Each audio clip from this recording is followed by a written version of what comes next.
Welcome back to The Rick Smith Show. Now, here is Rick Smith. So, again, you go back to the testimony today, the 4 police officers and the stories, horrific stories. And look, as we talked about last week on the show, that this was going to be that moment where the heart-wrenching stuff, the anger stuff was going to come out, and it was powerful testimony today. It really was, and it's one of those things where I'm hoping that there were people paying attention and that it did change hearts and minds. And here to share some thoughts on what he thought of today's testimony. And look, is this going to move the needle? I've asked our good friend Scott Dworkin to come talk with us. Scott is the co-founder of the Democratic Coalition, also host of the fabulous Dworkin Report. Scott, thanks for taking time for us. Hey, Rick, how are you? I'm good. So let's start off. What were your impressions of what we saw today? The words are hard. In a unique way, it was inspiring to see these 4 American heroes come out there and speak. It was heart-breaking, gut-wrenching, and it was tough to see the videos of them being assaulted, people trying to murder them, and then them talk about it. So I think that was just a perfect kind of explanation and way to present their arguments in regards to how serious this actually is. And I think that, today politics really didn't play a role. It was about America. And one of the sad truths about this whole escapade is that there's people in Congress right now that need to go to prison. Now, you said this wasn't about politics, but yet I look at the Republicans who tried to hold their own alternative press conferences. In fact, Elise Stefanik came out and said, it's all Nancy Pelosi's fault. It's all her fault. And then she went on to try and raise money off of this, which to me, I got to be honest, of all of the things that I heard, the most disgusting part of this is there is a politician in our government trying to raise money off of the worst, most horrible day, at least in this country, in my lifetime, and yet she's trying to raise money off of it. Yeah, and she's being successful at it, raising money for herself and not for candidates that are across the country that will need her help. And so I think there's a lot of things, obviously, to unpack here, but think about it like this. You have Marge Green, Gosar, Gomer, and I'm going to forget who. Yeah, and so you have those 4 buffoons out there doing this press conference, and I was nervous. And of course, my close buddies showed up. Lauren Windsor and Kristen Mink and some other heroes came out there, and Lauren Windsor asked an honest question 15 times of Matt Gaetz. I think that it's spread on social media. I won't repeat it on here, but she asked a fair question. And then Kristen was holding a sign that I also won't repeat on here. But, the funny thing about this was they were all upset, acting like we were infringing on their rights and all this stuff. There were like a few people in this crowd, and they had some whistles and they had signs, and they did nothing that was like, and they were just like, you're deafening my ears with like one of the whistles. And it's just not the case with that. And so it's just, I'm like, oh, wow. If they think that this whistle thing is like a lot, wait until they hear these stories from today's testimony. Everybody, if you're either playing 2 games, no Republican, unless they're condemning the acts and whatnot, no Republican is acting like McConnell and McCarthy both acted like they didn't watch it today, which is that's a complete and utter lie. Right. Like they absolutely watched every second of it. There's no way that they can't watch it. So, and they play this game every time. If they didn't watch it, which they did, but if they actually didn't, then like, what are they doing? Like, the response was, we're doing the hard work of the American people. No, you're not. You're hiding in the corner with your lobbyists, if anything. But like you said, they're watching it because they want to try and discredit it. And I don't know that you can discredit the words that came out of those 4 cops' mouths. There's no way to discredit that. Yeah, and they tried. You know, I mean, they tried the what about, they tried to think of the attack, what they were doing at that press conference. It was an attack on those officers. It was an attack on all those officers. It was an attack on police officers across the country. They were going to think of it like this: if it were 9/11, they would be going to wherever they'd be housed, Guantanamo or elsewhere, and they'd be speaking outside of that in defense of them and saying, yes, I respect, the pilots that died and the heroes that were on the plane that tried to stop the terrorist attack. And I respect all the firefighters that died in 9/11, but, these are political prisoners. And it's like, you're just looking at yourself like, what are you even talking about? Like, that's what they were going there to do, is to muddy the water on things and defend terrorists who attacked and assaulted and tried to kill these police officers. And so I don't know how far up off the deep end they'll go, but like, how much further can you go when you're attacking police officers who are protecting you every day and defending insurrectionists who committed a terrorist attack at the Capitol? And we're still unraveling everything from that. I mean, you have Mr. Mo Brooks, who is getting sued by Eric Swalwell, and today they made the announcement, the House Counsel made the announcement that he's not going to defend Mr. Brooks, so he's on his own. Same thing with Donald, where him and everyone who worked for him, the DOJ made it clear today that there is no reason for them not to testify in any part of this. Right. And he used like executive privilege. There's no reason for them to use it because it's a campaign thing. So, I mean, like the walls are closing in from every angle. They're closing it quick. Now, it's taken forever to get here. But, I mean, we're going to be investigating at the level where it's not just testimony. I'm certain they already have cell phone records of members of Congress in this congressional select committee. Like, they're going to have all the data. They're going to have all the information. And they're not going to announce every subpoena that they submit to data companies and things like that. So they're going to have information before then. And I could see this definitely bringing dozens of criminal referrals.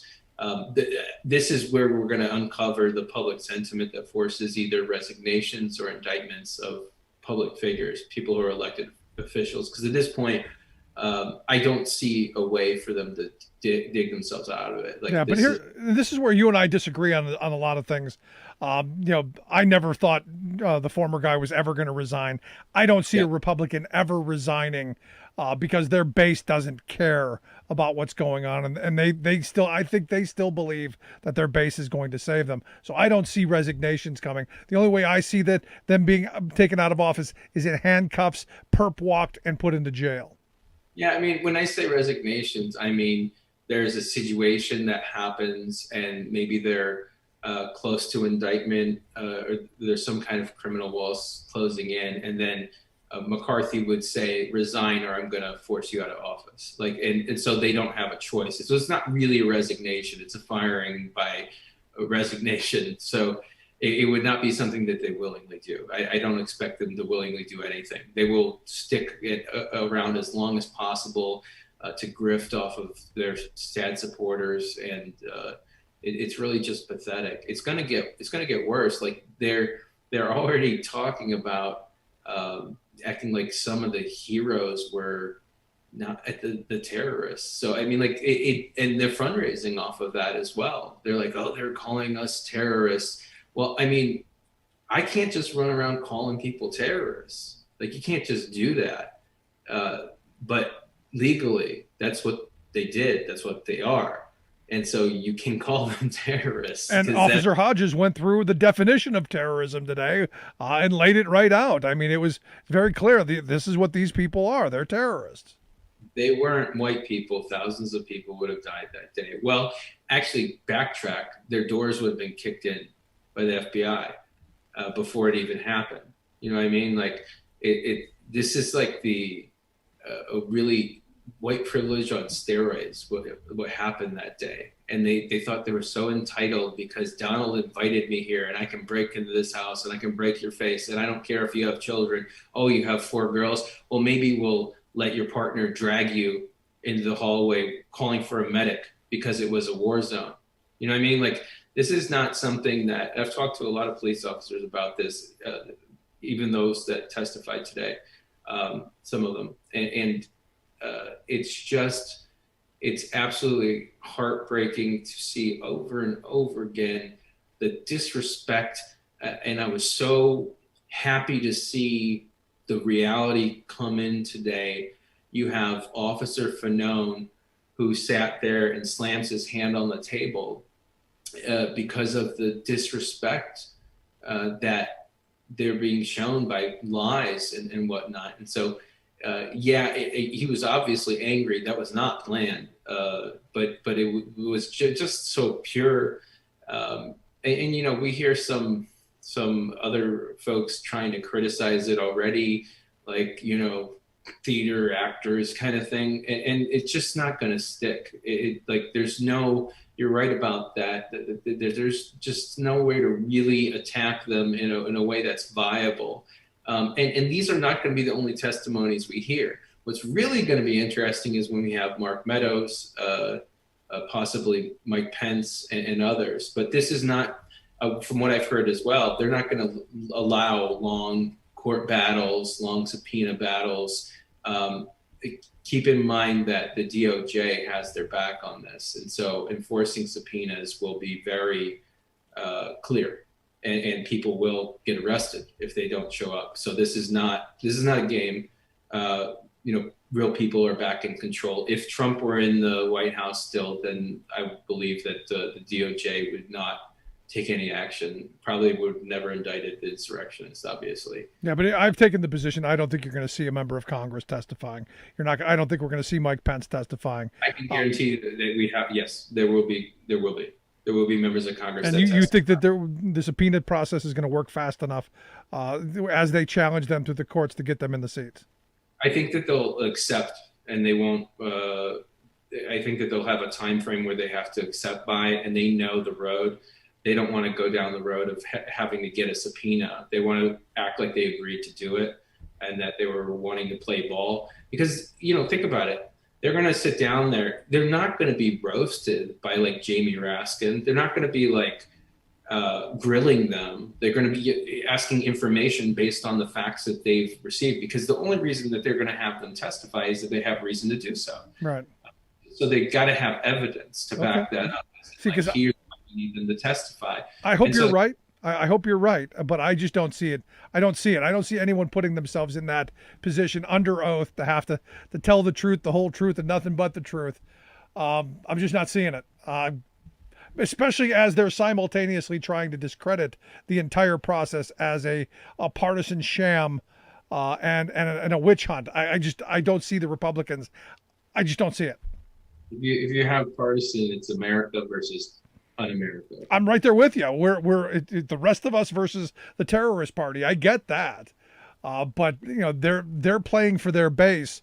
They're playing for the Fox News, OAN, all that crowd, and they think there's an alternative reality for them. I hope they do. Look, I want to get to the bottom of this more than anything. I want to hold accountable every one of these criminals. I want to build a wing on the San Quentin if we have to. And I like what Marjorie Taylor Greene said on Steve Bannon's podcast. She went on this rant about how Nancy Pelosi was on a witch hunt and there was a vendetta. She hates everybody. She wants to lock everybody up. She said that, Nancy Pelosi's warped in her thinking. She wants to put President Trump in jail. She wants to put Kevin McCarthy in jail. She'd like to put me in jail, Jim Jordan, Mo Brooks, Lauren Boebert. She wants to put us all in jail. And I go, yeah, if you broke the law, you should all go to jail. Correct. And I think, I credit you with the skepticism, because it's important that people don't get their hopes up, and I've seen them get let down time and time again, obviously. Even people who get arrested, even people who plead guilty, all of a sudden, they're out of prison or they get a pardon. So I can see that this is a different ballgame. Like it's a different umpire. It's a different league, like a different set of rules. This is not Trump's DOJ. This is America's DOJ. And I think that, like, just based on what I'm seeing, like there cannot be a select committee that's successful without Republicans, members of Congress testifying. It's just impossible, and they wouldn't have done it if they couldn't do that. So they have to, because they're accomplices, and they're going to need accomplices to testify. So yeah, some of them can protest, but you're talking about taking on Congress and the DOJ. You're going to lose that battle, lose it quick. This is something that is urgent. It's a terrorist attack, and if you're involved, then you're a terrorist as well. And we need to figure out who those people are.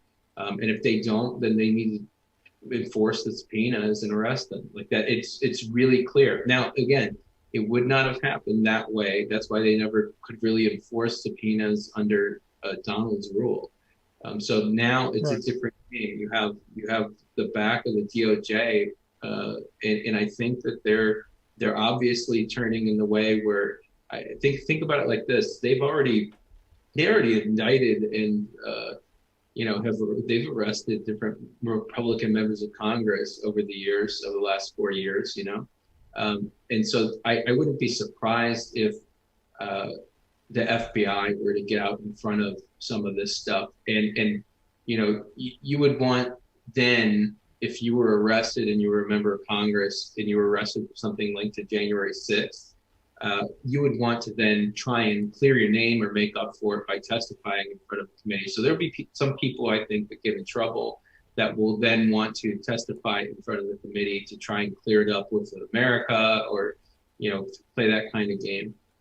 But my hope is that a lot of these people come willingly. I really think, I know that every lawyer I've talked to would be like, I would not mess with this. This is not Trump's DOJ anymore.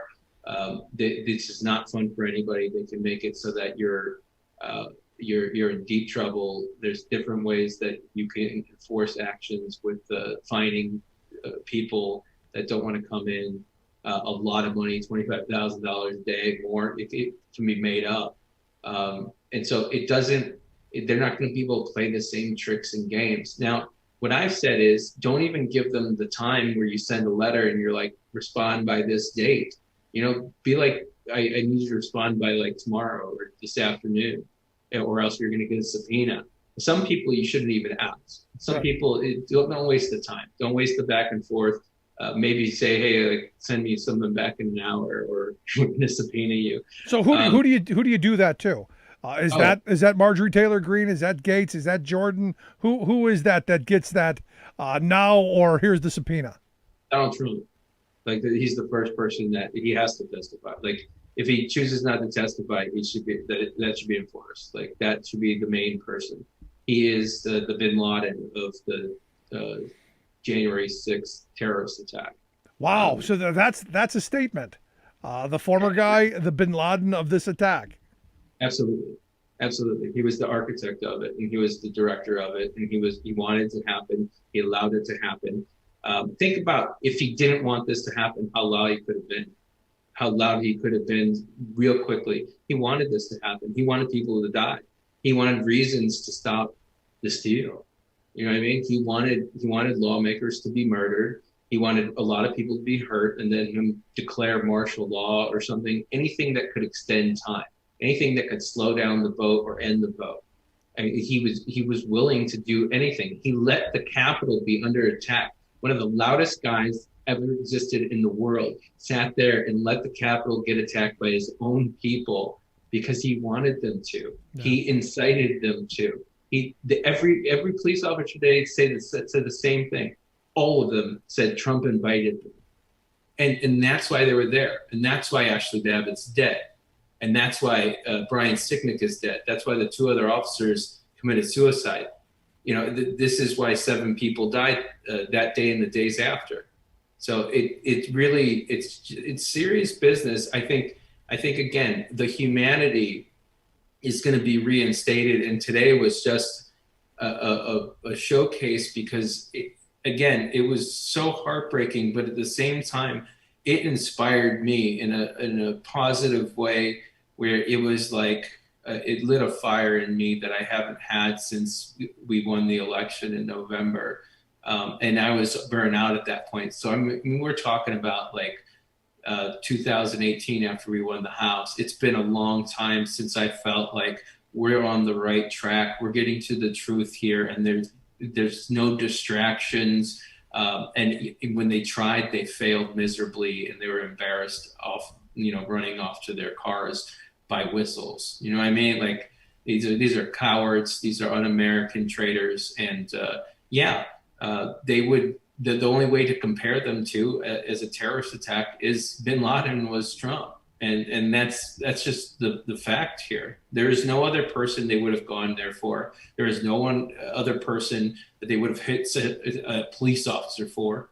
They thought, to think about it like this, they thought the president basically ordered them to go there. Yeah. And when they saw broken glass, some of them have told me that, oh, well, I thought the president went in before me. So I was like, of course I can go in and follow.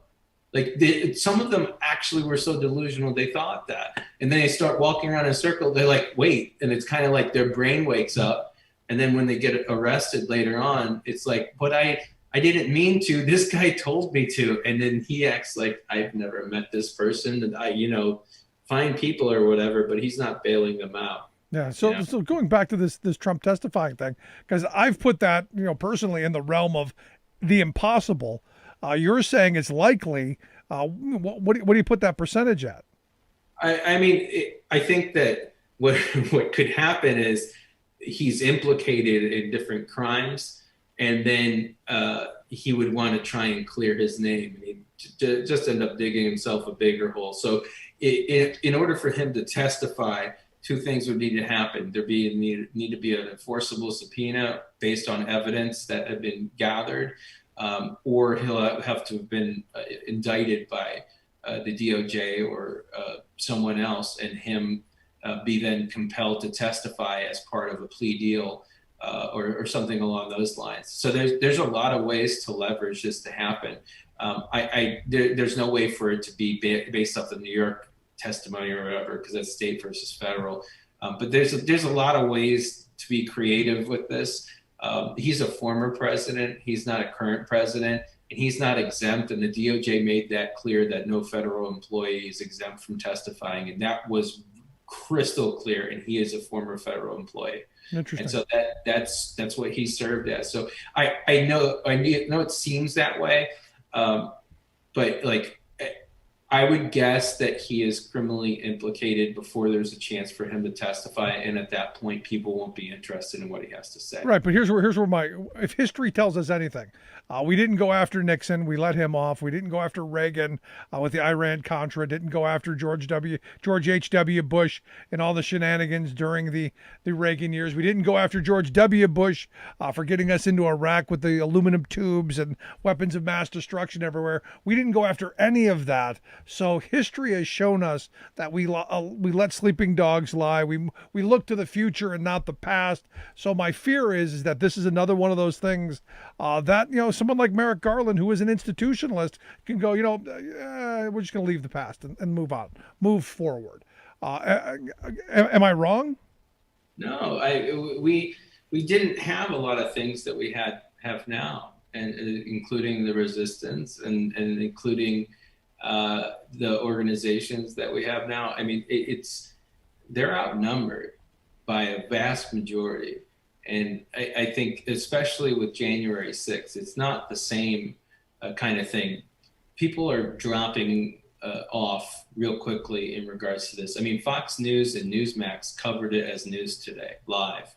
They ran it on air, the testimony, and then they covered it as news afterwards. I was shocked. I was like, they're actually playing like Kinzinger tearing up. They're like they had played the whole thing.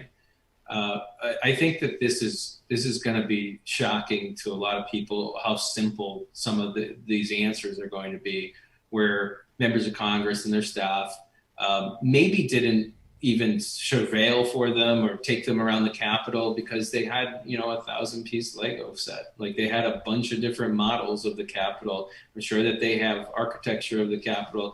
I mean, this was planned to at least an extent where they wanted to stop lawmakers in some fashion. And you don't carry around those zip ties unless you're trying to take hostages, and that's a coup. at that point. No, So I mean, like, I think that the reality, because of COVID and our isolation that we're still in mostly, I think that contributes to the outrage factor, as in people are not as outraged because it doesn't seem as real. Like, it doesn't seem that January 6th kind of really happened. It seems like a movie. That seems crazy. It can't have been that bad. Oh, it was worse than we could ever imagine. But the worst part about it is it was not just something that came out from thin air. And so I think that you're going to see evidence presented that members of Congress and also members of the White House staff conspired against the United States of America, wanted there to be an attack, and not only that, but encouraged it, helped with the planning of it, helped with the implementing of it, helped with the funding of the rally that they knew they wanted to turn into a riot of some sort.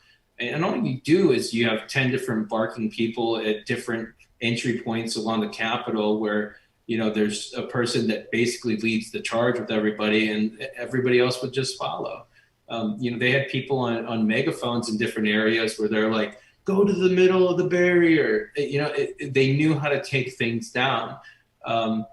These are not amateurs. And if we don't figure out as quickly as possible everything that happened and expose that to the world, it's going to happen again. And Harry Dunn, Capitol Police Officer Harry Dunn, told me that, that if we don't, this absolutely can happen again if we don't uncover everything that happened and make sure that everyone is held accountable at every level for it. And I know, again, that it's tough for people to see that that's a possibility, but people are, the arrest of Tom Barrack is everything I need to see, because that's obstruction of justice. And I mean, that's inauguration 2017. So that means they're going probably chronologically. I would not be shocked if people were compelled to testify because they're indicted. I mean, like that's where we'll see it. But they may already have the evidence, and let's hope. Testify. So last question I've got for you, because obviously today was an emotional and powerful day. Where does this go tomorrow? What's the next step in this? Well, the next step is to talk to the criminals.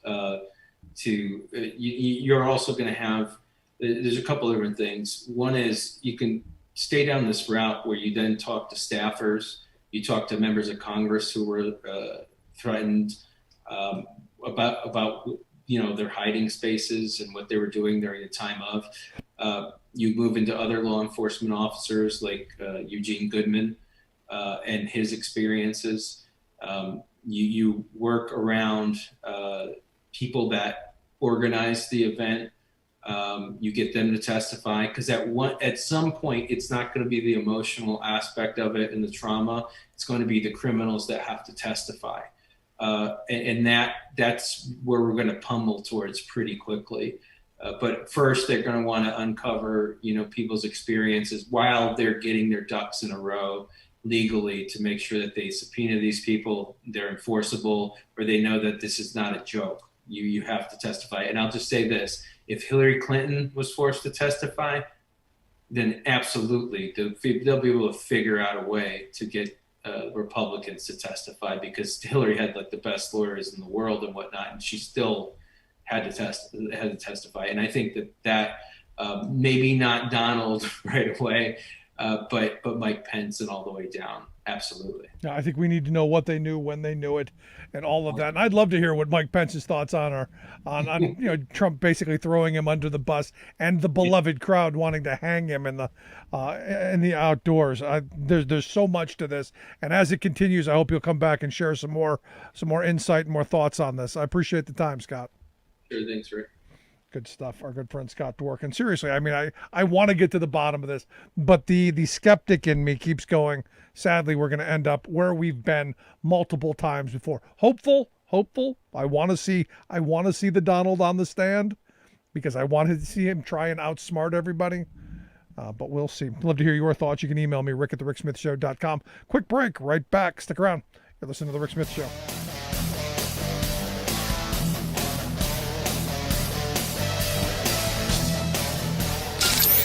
Waving the flag of freedom for people, not corporations. Rick Smith.